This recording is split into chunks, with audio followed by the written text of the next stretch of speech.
without further ado, I think we'll jump straight back into the second half of the pitching competition. Because a few of the people pitching now weren't on this morning, I'll just recap the format. So 4 judges who have introduced themselves already, it's all on the agenda, so I won't go through that process again. Each pitch will last for up to 3 minutes, followed by 2 minutes of Q&A. I'm not going to stop you exactly on 3 minutes, but any time that you take over, I will take from the Q&A. So it might mean one less question.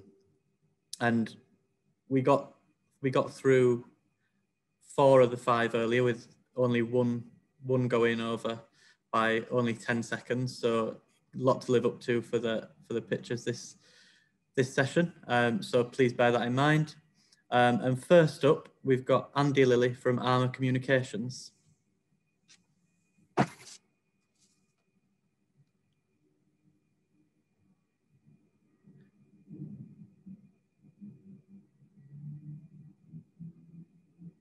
Hi, Andy. We can't quite hear you. I know you're not on mute, but it doesn't seem to be picking you up.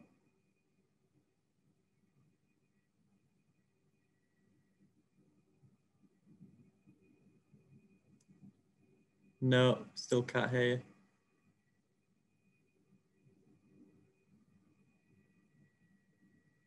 What we'll do, I think, is we'll fix that problem. But if we could move on to David Lehrer from Conatix first and do it that way. Yes, hello. Hi, David. So should I start? Yeah, take it away. Thank you. I'm David, CEO of Conatix. The frontier in cyber detection is not AI, but the data that sophisticated AI analytics make use of. Conatix built our cybersecurity analytics system to combine classical and breakthrough anomaly detection with the most granular, fast, continuous, unstructured streaming data we could capture. We added dynamic 3D visualization of the enterprise IT network to empower CISOs to spot emerging problems and react right away. Many cybersec companies throw some machine learning algorithms at highly summarized network log file or firewall data. Few have addressed the massive data processing problem of true endpoint-based behavioral monitoring. Conatix gathers and analyzes petabytes of text, image, voice, video, and other data, everything happening on the screen of every employee, computer, tablet, phone, on your IT network, in the browser, applications, clipboard, as well as systems and network data all the time, 24/7, and without slowing down the enterprise IT network. This is a new approach to the scope, speed, and unstructured richness of data captured for deep learning by a cybersec or compliance analytics system. Instead of fishing in a small gigabyte pond of highly summarized network-level data, Conatix trawls the entire petabyte ocean of activity on your network with a very fine-grained net. This means we detect suspicious activity other systems will miss, and we detect activity others will catch earlier than they do. Conatix addresses insider fraud, the theft of data or money by employees and trusted partners, and critical infrastructure, insider and outsider attacks on power plants and grids, pipelines, or ships at sea. Insider fraud in banks, companies, and governments takes many forms, yet all involve user behavior on an enterprise IT network that we can identify and detect in real time. For critical infrastructure providers, our 2.0 version applies this massive streaming data approach to both IT network data from the computers in the facility and OT network sensor data from the plant, grid, or rolling stock. Fusing IT and OT data into a single 360-degree model of everything happening in the facility brings a new level of transparency and rapid detection. For users, the detailed data Conatix collects on every endpoint enables our 3D network user interface to shift the paradigm away from simple matching text alerts and false positives to visual threat hunting, interpreting emerging patterns, and interactive tech to improve AI models and results over time. We do all this while respecting the privacy of employee and company data, which remain on-premise or securely in the cloud and in compliance with GDPR, California consumer privacy, and other regulations around the world. Our team and advisory board bring decades of experience in science, military, intelligence, business, and cybersecurity, and we've won numerous awards together. Conatix is now doing pilots with major banks and tech companies and we're happy to show a demo anytime. Thank you. Thanks, David, and apologies for putting you on the spot there. No problem. We'll jump straight into the Q&A. Who wants to go first? Nicola?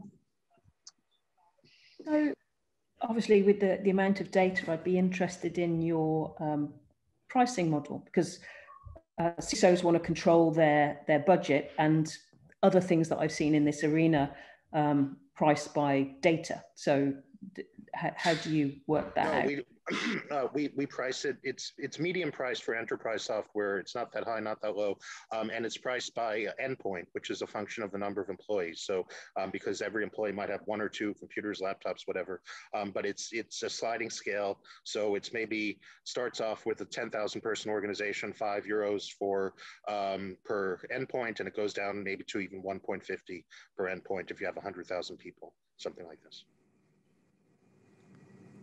Jerry? Yeah, I was really interested in a related question to the one that Nicola just asked, which was about there's a trade-off between what you can buy out there in the marketplace at the moment versus what you are pitching.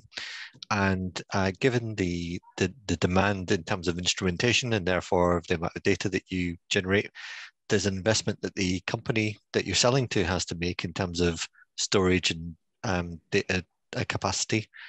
Could you just talk a bit about that, about how you're finding the sweet spot between the advantage that they get from having your tooling versus the cost of investing in all that storage? Well, that's the other 2 pieces of our pricing model. So in addition to our annual subscription fee, which is what we were talking about, Nicola, so it's an annual subscription. In addition to that, there is an upfront investment in hardware. So the company has to buy processing and storage. We have to put a server rack in their server room, basically, and we specify the technical threshold, and they can choose whatever vendor they like, and it will equal approximately their annual 1-year subscription cost, because it also scales with the number of employees and endpoints. So there is this upfront investment. They would typically amortize that over 4 years, and then in addition, we have a small installation fee, $50,000 upfront for everyone, which is just to get them started. But there's very little installation that actually has to be done. So those are the pieces of the pricing model. Thanks, David. Great, Andy, thank you you. have your hand up as well. Yeah, thanks, Dan. So David, you mentioned that you are doing a couple of proof of concepts at the moment. Can you clarify, is the capability fully commercialized at this point, or are you still under development? It's at the proof of prototype stage. So we've proven that it works for 1 to 10 users. Now we have to scale it up to work 24/7 for 100,000 users in a bank. So it's like the airplane got off the ground for 10 seconds, but we haven't yet built a business class flight from New York to London. So Gotcha. That's the next step. Yeah. Gotcha. Yeah. And in your written application, you kind of indicated that you believe that you're able to provide deeper insights than organizations like, say, Tanium or Darktrace. Firstly, if that turns out to be true, congratulations, you're going to make a ton of money. But give me put more flesh on the bone of that. Why specifically do you think you're able to provide deeper insights as compared to 1 or 2 of those very established players? Their focus and their initial concept, and they still haven't gone beyond that. It's is the corporate IT network, not the individual user. And it's the health of the network, it's patterns of life, as they call it, of the network, of the enterprise. They're not focused on the user to the extent that we are. We are taking just an order of magnitude more granular data. And that's the problem that we had to struggle with. It's not more sophisticated analytics. There's lots of analytics out there. It's dealing with petabytes of data all day, every day, constantly, without slowing down the company network. And we've spent a lot of time with Darktrace. We went through Cyber London, Cylon. We met everyone, all the players, and we really think that what we're doing is a step change. It begins with the granularity of the data, and then everything we have to do to deal with that represents a step change forward. Okay, thanks. Thanks, David. We'll move backwards back to Andy now, if we can. Thanks a lot.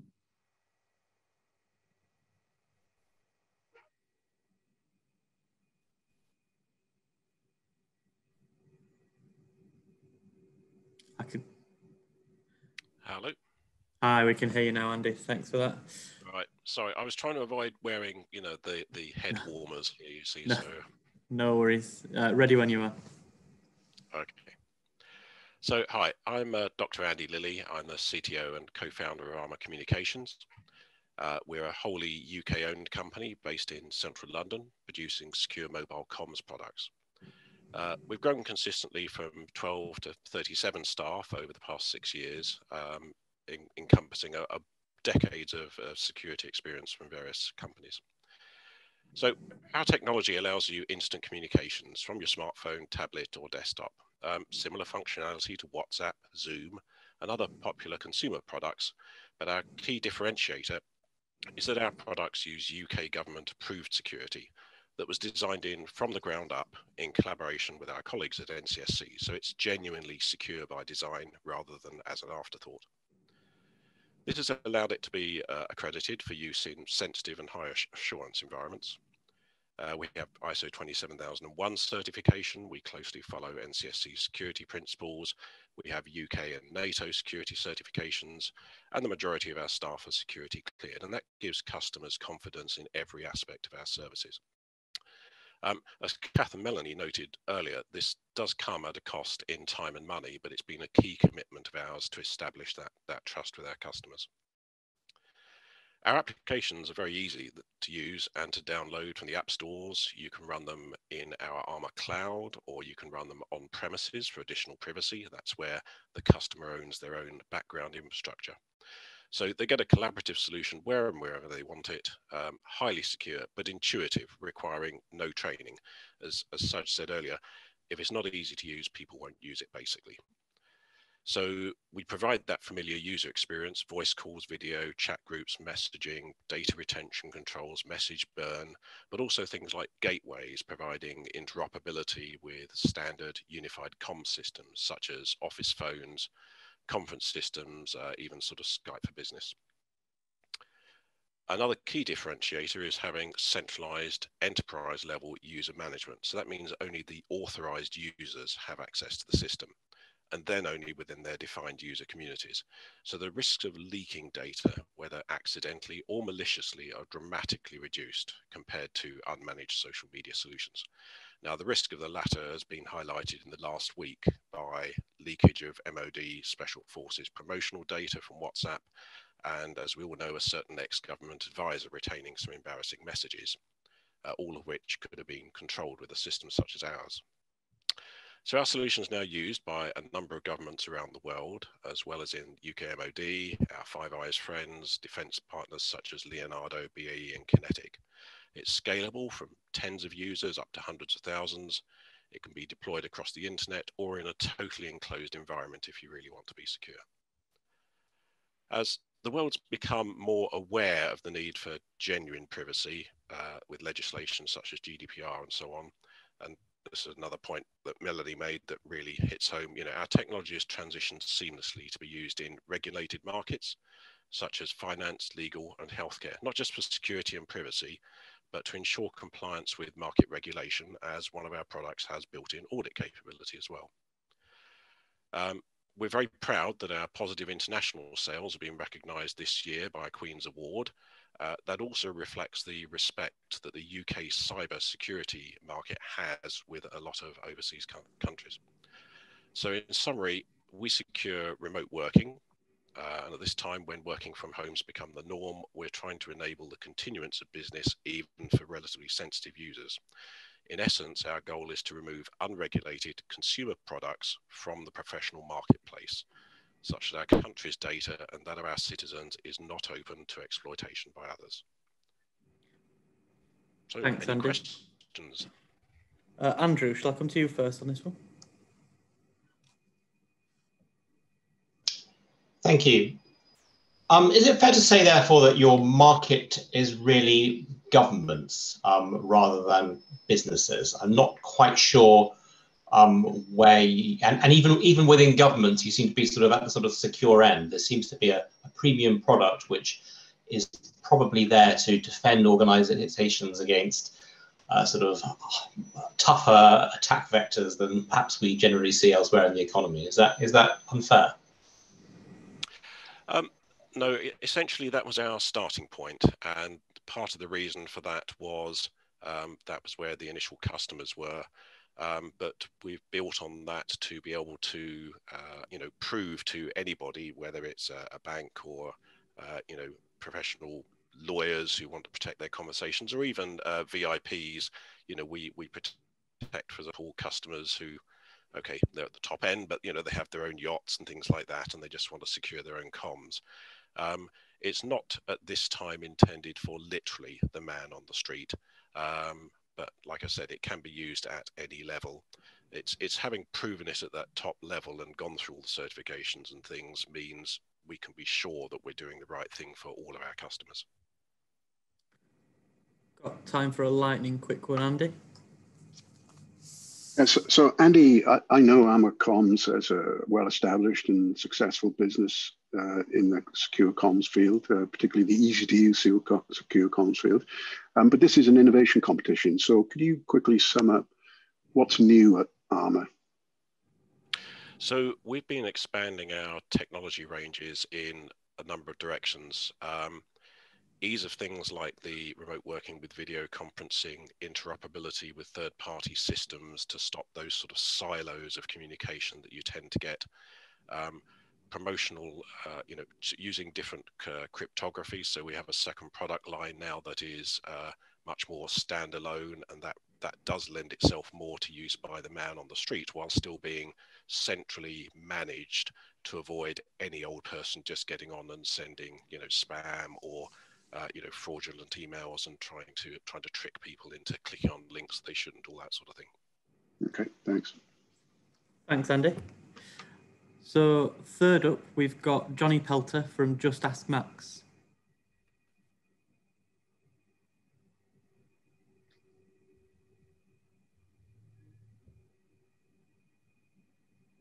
Ready when you are, Johnny. Hi.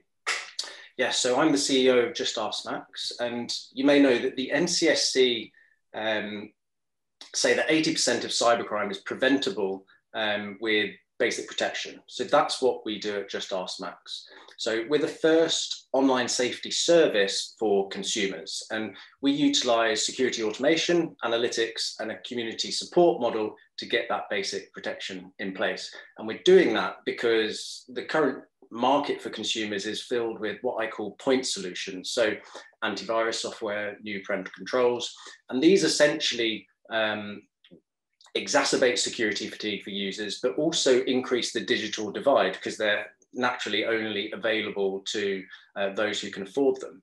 So we're addressing this by innovating both technologically and commercially. So on the technical side, we're repurposing MDM solutions that are normally found in the corporate space and using them in the consumer market. So what we do is we deliver personalized profiles over the air, automatically configuring devices straight into people's homes. And not only does that make it easier for the end user, but it also means that the end user doesn't necessarily need to be fully aware of the discrete granular security changes that are being made. But the really cool side of things, if I can go that far, is the commercial innovation. So we're actually transferring the cost away from the end user with a B2B model. So we're selling into corporate employee benefit schemes and to schools as a safeguarding solution. And because we've got that B2B model, the scale is completely different. So rather than convincing individuals, we can get access to thousands, tens of thousands of users via corporates, multi-academy trusts, for example, and we can address digital poverty head on. We also address digital well-being. So our well-being module as part of the platform helps people understand their digital health, and over an 8-week period, it drip feeds nudges and tutorials to help them with their digital behavior, so improve healthy tech habits. And with the right to disconnect that's potentially coming up, and almost 70% of us already showing signs of remote working fatigue, this for corporates is a really hot area. So in terms of the national security use case, you know, the fact that we're an ongoing service, not a product, and we automatically implement protection, all paid for by the organizations rather than the end user, we quite nicely align directly with the NCSC's making it easier to be secure challenge theme and their current research problem of how do we use automation to reduce harm at scale? Okay, open to questions. For first time today. Thanks, Johnny. Jerry, over to you. Yeah, just a follow-up about whether you have a sort of learning algorithm, whether you have something underpinning your service which allows you to tune the nudges that you give to people over a period of time. You might have mentioned it while you were talking, but I don't think it sort of registered with me. Yeah, so nothing that complicated yet, Jerry, I'll be honest. So at the moment, we're you know, focusing on the basic configurations is what I would say, and hence why we're going with a mobile device management type solution, or I should say just the profiling element of that, not the full MDM side. So, you know, things like disabling the geotagging feature on smartphone camera phones so that when people post social media, you know, their GPS coordinates aren't also attributed to that image. So yeah, the basic configurations to start off with, which I think is applicable for consumers. And then we can look at some of the more complicated stuff, you know, in 12, 18 months. Great, Andy? thank you. Hey, Johnny. So I think you mentioned that your revenue model effectively is to get corporates and schools to pay for, you know, family and individual beneficiaries of the product, of the service, I should say. My wife works in education, and I constantly hear from her how massively underfunded schools are. So, you know, what evidence do you have that schools will be prepared to pay for this? So you're right, schools are heavily underfunded. Two parts to that question, Andy. So multi-academy trusts are not underfunded. So we're speaking to many MATs and associations who govern, you know, one yesterday governs 52 schools, about 40,000 pupils. And so, yeah, they're looking at contract sizes of about 20 grand a year. So still a very good price point based on the volume. Yeah, secondly, on the, sorry, did you ask just about educational corporates as well, Andy? I'd be interested to get a bit more information about how you're going to convince corporates, but I was more concerned about how you're going to, you know, the vast majority of schools are underfunded. I appreciate that not all schools are underfunded, and therefore if getting money out of schools is a key part of your business model, yeah, I'd kind of like to see some evidence of that. So the second part of the schools element is pupil premium funds. You may be aware of pupil premium funds are available to help those families that are on the breadline that get that need more support, and we've found that schools are opting for that, and in many cases schools actually haven't used their PP funds, and so it's almost an education piece we can do to help them utilize that rather than necessarily dipping into other pots of cash. Okay, thanks. Thanks, Johnny. Any burning questions from Andrew on Nicola? No? Grand.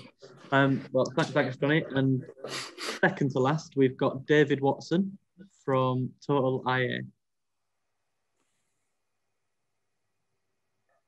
Over to you, David. Good afternoon. Thrilled to be here. I'm Dave Watson, the MD of Total IA Limited. We're a Listex electromechanical engineering business with ISO 9001 and NCSC and NATO approvals for Tempest manufacture. So amongst those truly fantastic innovations that you've heard about today, our zero client laptop solution, whilst it's relatively simple, hits a really important mark. It has the credentials and timing to contribute significantly to issues around secure remote working. The logical move to cloud-based operations, such as the digital strategy for defence, has only been accelerated by the onset of the global pandemic, with a multitude of organisations needing the assurance of secure remote working. Underpinning the defence digital strategy are the principles of cohesion, integration and speed, and we believe that our product, the Manticore Zero Top, delivers on all three. and will become the user platform of choice for integrating with the MOD singular secure modern digital backbone. The product developed over the last 4 years in collaboration between TotalIA and Amulet Hotkey utilizes proven Teradici-based PC over IP technology, and the layout of those PCBs has been refined specifically to integrate with our laptop chassis design and provide a robust portable solution. Both TotalIA and Amulet Hotkey are UK-owned and operated businesses, and between us, we own all of the associated IP. The laptop itself stores no information and can be moved from one security domain to another without risk of cross-domain contamination of data. And whether the endpoint is in an office, at home, or deployed on land or sea, there is no user requirement to apply security patches or software administration. It has a zero attack surface, i.e. it has no embedded operating system to attack. You can lock down unauthorized USB devices at the hardware level, and it's been approved by NCSC as a secure commercial product under the CPA scheme. That CPA scheme mandates recognised standards of rigorous testing, meaning that the whole product has been robustly penetration tested and has passed or exceeded those required standards of assurance. The setup of the laptop is quick and simple. Once your data centre is configured to allow remote access, the laptop can be pre-configured by an administrator, and the user only needs to connect to a router, turn it on, and click the connect button on screen to establish secure remote working. In summary then, the Manticore ZeroTop is a UK designed and manufactured product which we believe is of its time.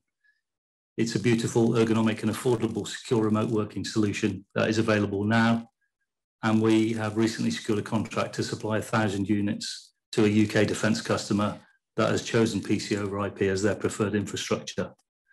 We have commercial, military and government variants, which all share the characteristics for being quick and easy to set up. And it's the only zero client laptop of this type to have NCSC assurance credentials. The Manticore ZeroTop contributes to solving a real and significant problem for secure remote working today, and I commend it to you. Thank you.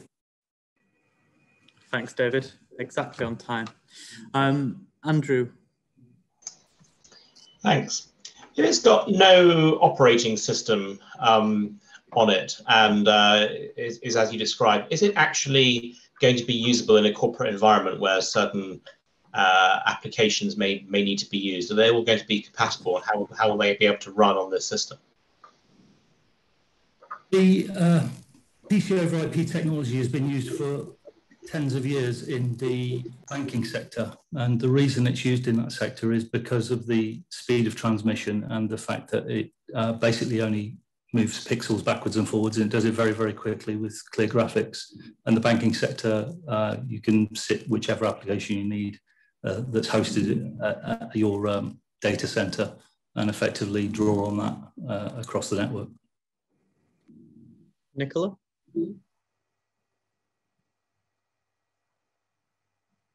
No, I haven't got any questions on that. Andy? Hey, David. So I know from experience that the NCSC get very frustrated that people will go out there and keep buying stuff that hasn't been approved by the NCSC or certified by the NCSC. Just thinking about your commercial market, how do you stack up price-wise against, you know, all of the various classic laptop OEMs that offer some form of zero client offer? That's a great question, Andy. I wish you hadn't asked it. No, I'm joking. Obviously, we are an SME, and one of the things that has been a barrier to us in growing and developing product and getting out there to market is getting the right price point. You can't do that without volume, as you're aware. The recent order through UK MOD has given us that volume and allowed us to develop all of the injection molding and other supply chain savings, if you will, that will allow us to certainly bring the price into a more acceptable region. We're probably just over £1,000 a unit, maybe 1100 or 1200 commercially. So yeah, we're not quite at the £300 buy in Argos, but I'm not sure we want to be there anyway. No. Excellent. All right, thanks. Any more, Jerry? Yeah, just a question around from what you've just described, you're basically doing VDI, but through pixels rather than remotely casting the workstation across the network. Have you done any performance testing? When you think about some of the big applications that some of the high assurance customers might use, those ones that are very data intensive, those ones that CAD/CAM type packages or computational fluid dynamics, those types of things that might actually stress that sort of to and fro between a host and the zero client. That sort of testing has been completed by both UK government and UK MOD. Whether they're CAD/CAM packages, I can't say. And the base testing really sits with our partner company, Amulet Hotkey. However, what I can say is that certainly for moving static documents or static images, you can get by with a bandwidth of about a meg, and the bigger that bandwidth, the greater the speed of transmission of whatever those pixels contain, whether that's CAD/CAM or other. Hope that answers the question. Great, thank you. Thanks, David. And last but not least, we've got Gary Maudsley from Locular.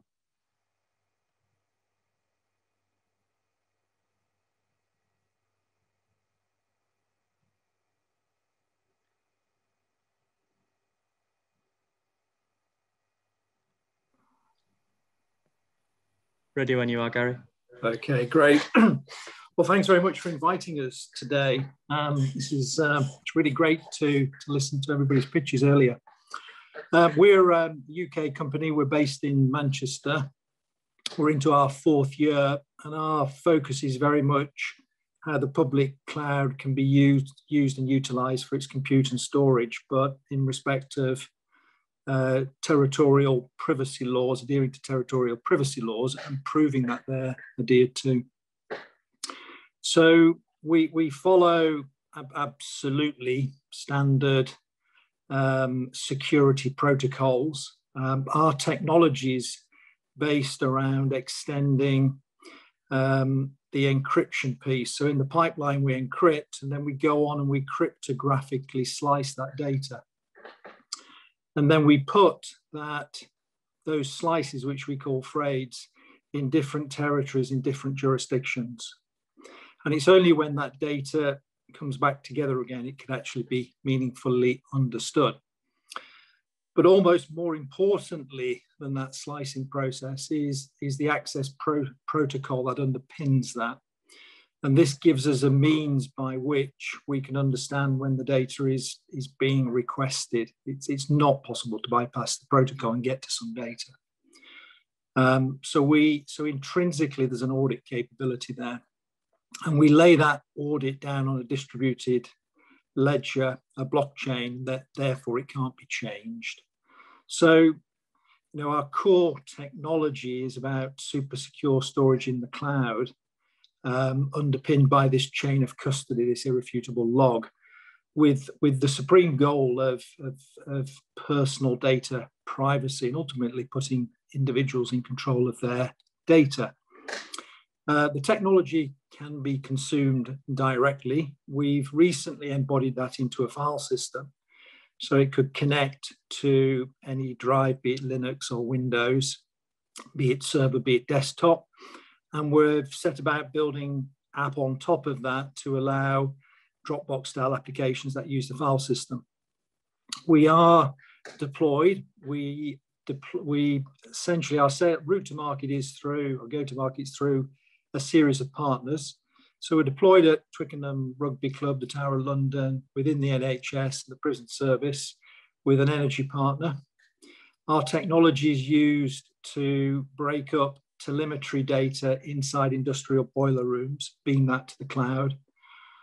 Inside of the cloud, we use our secure chain of custody to analyze data in that particular instance, discerning the amount of carbon saving and potentially identifying boiler misconfigurations. We're working with another client in respect of securing chip designs. So this client is in the business of chip design and chip design tooling. Currently, they ship their environments on desktop. We're working with them to create a cloud development environment underpinned by our file system. And that then has the benefit of a secure chain of custody wrapping their chip designs. So therefore, they can get global participation. But more importantly, when it goes to manufacturing, it's completely understood, who touched those designs and how they were accessed. And as we've heard earlier in the day, this is of supreme national importance. Additionally, we're working with a global consultancy to secure airborne LiDAR data. This is flown LiDAR data around assets on the ground. Could be battlefield assets. In this case, they're not. They're UK power line assets, and with the particular goal of looking for vegetation growth. Now, we are the means by which that information is secured and accessed, not necessarily the means by which you identify the vegetation. So in summary, there are lots of spin-offs in terms of where this technology could be applied, of course, because fundamentally it can manifest itself as a file system and even at a lower level than that. And it was interesting to hear some of the speakers earlier, because I think, there's a couple of speakers where we could actually work together and leverage some of their technology, because that would complement what we do. Thanks, Gary. You're welcome. Time for 2 quick questions, I think. Who haven't I come to for a while? Nicola? No? Get Jerry. Just a thought. So I've come across a number of companies who operate a technique called sharding, SHR. HARD, and it sounds very similar to what you're talking about, where you have a checksum that pulls it all together. So first part of the question is there a differentiator between what they're doing and what you're doing? And secondly, the other aspect to that is that when you are fragmenting your data across, say, Google, Microsoft, AWS, etc., if you're a citizen, that could be potentially expensive, because you're storing low volumes of data in some big buckets, if you like.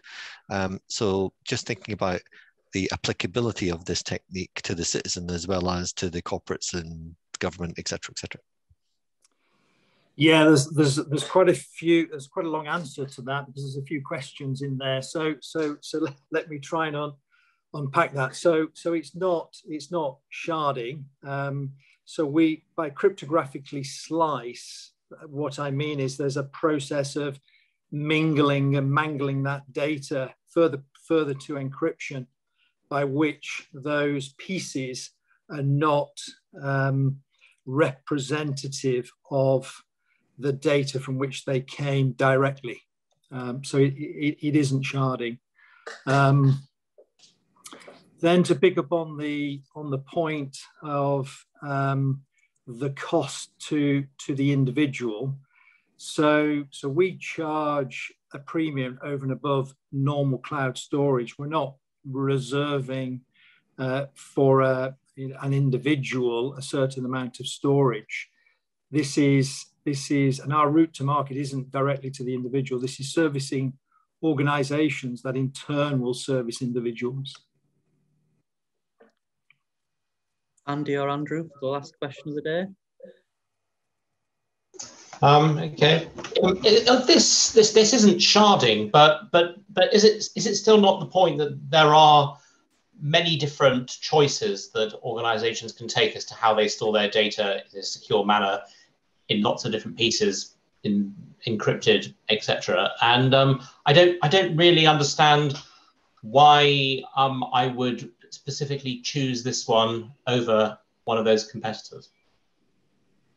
So the way the data is cryptographically sliced isn't the key technology here. The key technology is the access protocol that governs the reassembly and the ability to audit that. So that means you can't bypass it and you can't rewrite history. So even governments couldn't rewrite history on how this data was laid down, because ultimately you would need to control the cryptocurrency. in order to rewrite this log. So the fundamental innovation here is not the splitting, because you could argue, if you wanted a parallel, I think probably the biggest parallel, and it's not quite what we do either, but it's Shamir's secret sharing.